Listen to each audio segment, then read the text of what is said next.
تصدقي ان الحلاوة والجمال ده قعدت بس يومين كده في العلب. عايزة اقولك حلوة جدا. هقولك النهاردة على خبرة السنين وكل الاسرار والتركات اللي تطلع معاكي الحلبة كده خلال يومين وتبقى مسكرة وحلوة جدا. احنا من عاداتنا كده زمان ان الحلبة دي كانت لازم اساسية كده معانا في الاعياد. بنعملها كده جنب الترمس والفول والحاجات ديت كانت بتبقى حلوة جدا. في البداية كده بقى نقول بسم الله ونصلي على الرسول عليه الصلاة والسلام في الكومنتات. وعايزة اقول لكم ان الحلبة فوائدها كتير جدا وخصوصا كمان وهي منبتة. دي كده كوبايه من الحلبة. انا بجيب الحلبة على طول، ولان انا بحب من الناس عشاق الحلبة الحصى بجيبها كده وبغسلها وبنقيها وبنشفها وبعينها كده في برطمان. جبت كده كوبايه وحطيتها كده في بوله وحطيت عليها ميه. عايزه اقول لكم خطوه مهمه جدا عشان الحلبة تطلع معاكي مسكره. كل ساعتين غيري عليها الميه، يعني احنا بننقعها كده لمده 12 ساعه. يفضل ان انت تنقعيها من الصبح لان انت هتبقي رايحه جايه على المطبخ، يعني ما تنقعهاش من بالليل. وكل ساعتين كده غيري عليها الميه وكبيها، يعني خلاص بعد ساعتين لقيت الميه بتاعتها اصفرت زي ما وريتها لكم كده. ارمي الميه ديت وحط ميه تانية نظيفه وغطي عليها برضو لمده ساعتين. الحركه ديت بتخليكي ان انت تتخلصي من كل المراره بتاعه الحلبه. بعد 12 ساعه بالشكل ده كده بدات برضو ان انا بعد ما غيرت عليها حوالي 3 4 مرات حطيتها بقى كده في مصفى. خلاص بعد 12 ساعة بتلاقيها نبتت كده.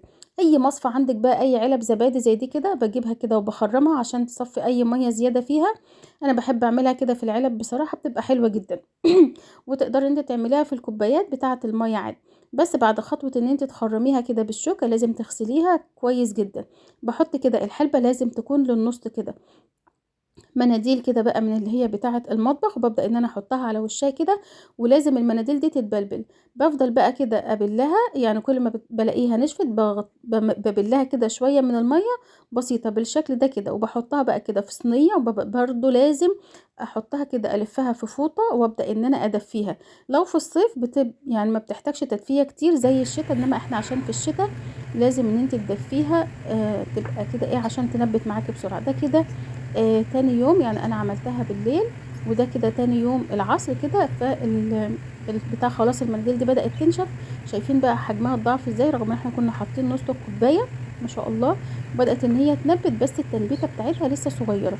هبدأ كده ان انا احط عليها كده برضو شويه كده من الميه ابلبل برضو المناديل كده. كل يوم بتفتحي عليها وتبداي ان انت كده لقيت المنديل نشف تحطي له بس ايه تسقسقيه ميه كده.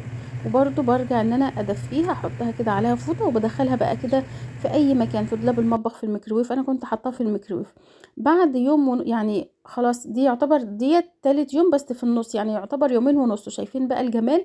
حلوة جدا. لو انت بقى عايزة تسيبيها اكتر من كده بتسيبيها. لو احنا في الصيف يوم والتاني بتقوم مدخلاها التلاجة عشان ما تعفنش منك. حلوة بقى جدا ومفيدة كلها فوائد بصراحة.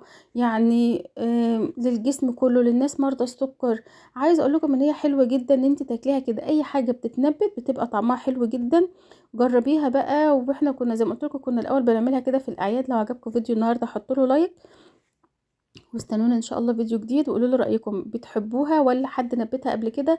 انا بصراحه اول مره نبتها باظت مني وما كانتش طالعه حلوه كده، بس بعد تجارب كده والاستمراريه طلعت معايا حلوه ما شاء الله.